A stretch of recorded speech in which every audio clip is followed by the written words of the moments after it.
Los argentinos vivimos la cuarentena más larga del mundo. La cuarentena sacó lo peor y lo mejor de todos nosotros. El espíritu de delación de un vecino que denunciaba a otro porque se había juntado con otros dos. Los controles policiales exagerados, una policía empoderada que no estaba capacitada. En Córdoba lo terminaron matando a Blas Correa. En Córdoba nadie se hizo responsable de una historia atroz.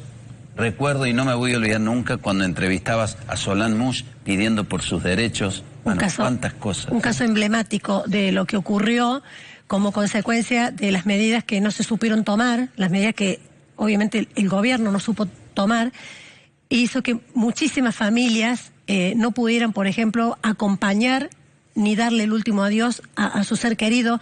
La verdad que el aislamiento, porque fue el aislamiento, puso la vida de todos nosotros en pausa. Tuvo un impacto, Mariano, en lo social, tuvo un impacto en lo económico. Las consecuencias eran impredecibles porque en realidad poco se conocía sobre ese virus. Todos los aspectos de la vida se atravesaron. Se vieron trastocados. Sí, hablamos de la educación, la política, los vínculos, el trabajo, esta cosa coercitiva también, la foto en su momento de Fabiola, que también ahí marcó un antes y un después. Claro, pero antes de eso cerraron fábricas, cerraron industrias, cerraron comercios, la gente se quedó sin empleo, gente que tenía una fuente de ingreso digna terminó mendigando un IFE en la política que estableció Alberto Fernández, que paradójicamente, yo no sé si ustedes se acuerdan, en ese momento tenía un nivel de aceptación altísimo en las encuestas. Exacto. Él decía, represento un gobierno de científicos, hasta que se le cayó la máscara, se robaron las vacunas, se las pusieron ellos, el vacunatorio VIP, las fiestas en Olivo y todo lo que sobrevino después. Bueno, a ver, una frase de Alberto Fernández, hoy se termina la Argentina de los vivos. Y después de esa frase aparece una cachetada enorme para todos cuando su querida Fabiola festeja su cumpleaños en Olivos, ¿no? Claro, le echó la culpa a Fabiola, después nos enteramos que el presidente vivía de caravana en ese momento durante la pandemia, ¿no? Así es, y vamos a hablar de otra de las máscaras, que eran las máscaras de oxígeno, los barbijos, y de cómo a través de esta historia en Noticiero 12 vamos a contarles cómo este sobreviviente de la pandemia estuvo 4 meses internado en terapia intensiva. 4 meses internado. Una persona joven que cumplió sus 50 años estando en terapia intensiva, internado en el cardiológico. Una persona que trabajaba en una farmacia de Carlos Paz, que estaba sano, que todavía no le había llegado la vacuna, que se enferma con el COVID y en cuestión de días terminó complicadísimo el estado de sus pulmones, de su masa muscular. 4 meses en terapia intensiva, imagínense. 110 días, los contaba la familia. Los vínculos que se empezaron a formar con sus compañeros de terapia, en donde la mayoría le morían al lado. Y muy fuerte lo que dice, porque a varios años después él sigue con secuelas y también tiene un mensaje para compartir, ¿no? Esto de valorar la salud y contar un poco en primera persona lo que le pasó. Volvimos a su casa, porque hace unos años Noticiero 12 entrevistaba cuando le dieron el alta, que para los médicos del cardiológico fue un milagro, un paciente que estuvo 4 meses sin poder respirar, imagínense. Vamos a compartir la historia de este sobreviviente del COVID, Sebastián Cambra.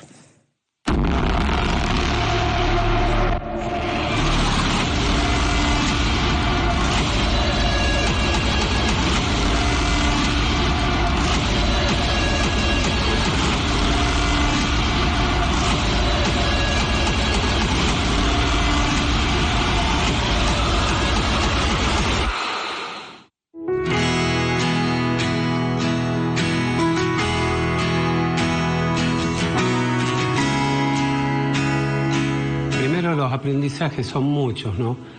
Hay un antes y un después de la pandemia. La pandemia fue algo muy terrible. Yo vi morir a mucha gente al lado mío durante tantos meses que estuve en terapia. Por otra parte, yo no sabía si a la mañana o a la tarde o al otro día iba a estar vivo. Mi familia, verlos a mi familia, no se podía ver. Yo tuve la suerte de tener a un hijo que estaba conmigo, porque era médico y literalmente fue la persona que me salvó la vida con todo ese grupo extraordinario de médicos. pero fue un momento que no hay palabras, ¿no? Hay un antes y un después en la vida, las cosas que uno se hace un problema por pequeñas cosas, la vida, el estrés a los que nos lleva, todo eso hace que uno lo tome de otra forma. De pronto uno no se imagina lo que puede significar estar parado, caminar, abrazar a una persona, tomar un helado, tomar un café. De sentirme bien a mal fue un segundo.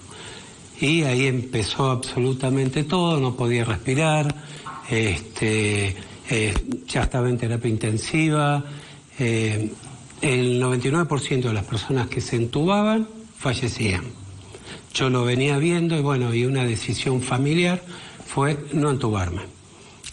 Yo estaba muy mal, con una exigencia de aire del 99%, porque no tenía cómo respirar, mis dos pulmones estaban completamente tapados, así que bueno, tenía que usar unas máscaras especiales. Son 4 meses internado. Tuve 4 meses en terapia intensiva. A la vez el problema de estar tanto tiempo en terapia intensiva quieto, perdí toda la masa muscular del cuerpo, tuve que ir a un centro de rehabilitación a poder simplemente pararme, porque si a mí me paraban me caía, porque no tenía fuerza, había perdido el 100% de la masa muscular. ¿Qué sentís si yo te muestro este video? Mira.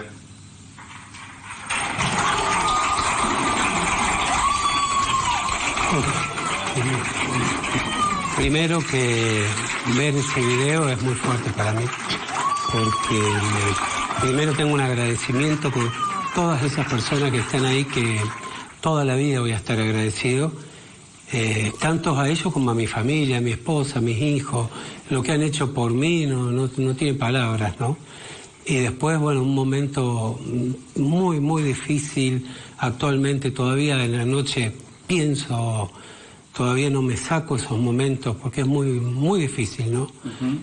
Puede estar tantos meses, no solo en una terapia o con la máscara o aprendiendo a caminar o estando tanto tiempo acostado, y haber visto tanta gente morir, como te decía, fue muy duro, ¿no? Y a 5 años de este momento que fue mundial, que también fue muy personal, ¿qué mensajes te quedaron de la vida, de lo que pasaste, de la salud? La parte de salud, de ese momento, de ese periodo del gobierno que estaba, te podría decir lo peor, porque es lo que yo siento y lo que yo viví, ¿no? En cuanto a la parte humana de la gente que me trató, maravillas, no tengo palabra, pero bueno, cada uno tiene su historia. Lo que sí te puedo decir es que me cambió la vida para siempre, ¿no? Porque hay un antes y un después de una persona que tuvo un COVID fuerte y vivió estas cosas, porque así como yo, muchísima gente hay, muchísima gente que nos comunicamos, porque hemos quedado en contacto con varias personas que nos hemos conocido y hemos entablado una amistad en terapia intensiva, una cosa que es muy loca, ¿no?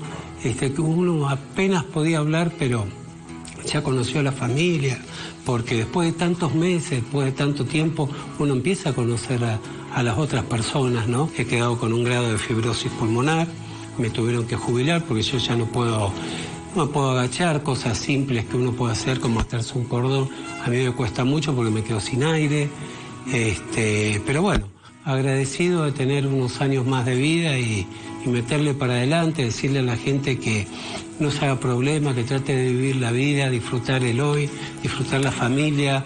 Hay cosas que son muy importantes, disfrutar un amigo, disfrutar un café, disfrutar las cosas más sencillas que da la vida, disfrutar poder ir caminando a la esquina, disfrutar una lluvia, no sé, las cosas que antes eran feas hoy son lindas, entonces tratar de disfrutar y vivir un poco mejor.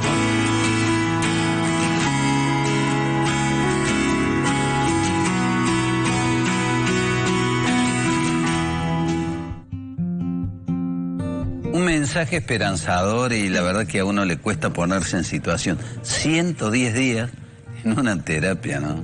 Y bueno, Tremendo. y la historia de Sebastián como sobreviviente es tan solo una, porque después tenemos que decir que hubo 130.000 argentinos, un poquito más, que lamentablemente la pandemia se los llevó. gente que no se pudo despedir, gente que no alcanzó a vacunarse, porque en realidad funcionaba un vacunatorio VIP para los amigos, gente que al día de hoy todavía tiene dudas si la vacuna que se puso no es la responsable de las secuelas que está sintiendo todavía en su cuerpo. Pero además porque ideológicamente el gobierno se aferró a Rusia y después los rusos nos hicieron parir con la Sputnik, que no llegaba, que no venía, ¿se acuerdan?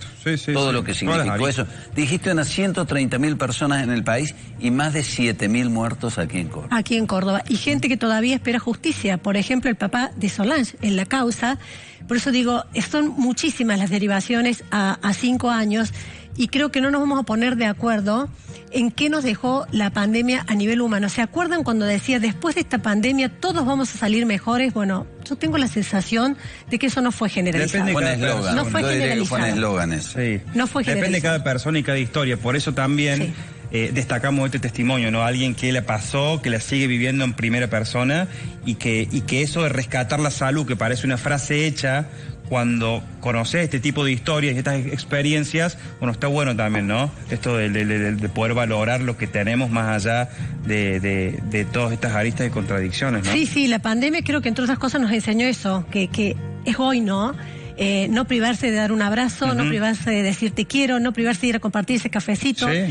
Recuerdo muchas historias que decían, no pude ir a comer el asado que le había prometido a mi papá y mi papá ya no está más. Bueno, es que, a ver, se multaba a la gente por cruzar la circunvalación, por ir a otro pueblo, por ir a visitar a un padre. ¿Cuántas notas hicimos en los geriátricos con la gente allí viviendo como en una cárcel, detrás de reja y alguien los saludaba del otro lado? Fue muy loco lo que se vivió. Y el peor de los pecados de nuestra sociedad fue que mucha gente no pudo despedir ni siquiera a sus muertos, ni darles el último abrazo a sus seres queridos. Y eso me parece que genera una sensación de dolor que no se va a ir nunca para los que quedaron en pie. Y también es cierto que así como la pandemia sacó en algún momento las peores miserias humanas, también hizo que muchísima gente se conmoviera con lo que estaban pasando esas personas que estaban aisladas. Por ejemplo, las enfermeras, que sabiendo que no había posibilidad que se iban a despedir de su familia, les acercaban un celular para que tuvieran un último contacto, tal vez. Exacto. Mañana Noticiero 12, otra de las aristas, que es la educación. Hablamos con referentes de Argentinos por la Educación, que también nos brinda 5 años una visión sobre los docentes, la tecnología, el aula, los chicos, la calidad educativa y el cimbronazo que significó también la pandemia. Y yo no quiero dejar pasar este momento que estamos compartiendo para recordar a los médicos, a las enfermeras, a los terapistas, que nosotros con la argentinidad al palo como sociedad los aplaudimos primero. Después existió ese espíritu de delación y entonces sí, aquí vive un médico y la gente le pedía que se fuera por miedo a los contagios. Y después el país se olvidó de ellos, los médicos, las enfermeras, siguen ganando una miseria, por eso el éxodo de muchos profesionales y los que se formaron 10, 12 años que se tuvieron que ir del país. Fuimos muy ingratos con todos. Bueno, a eso me hacía referencia recién cuando digo la pandemia mostró por un lado muchas fortalezas, pero por otro lado también muchas miserias humanas. Gracias, Mariano.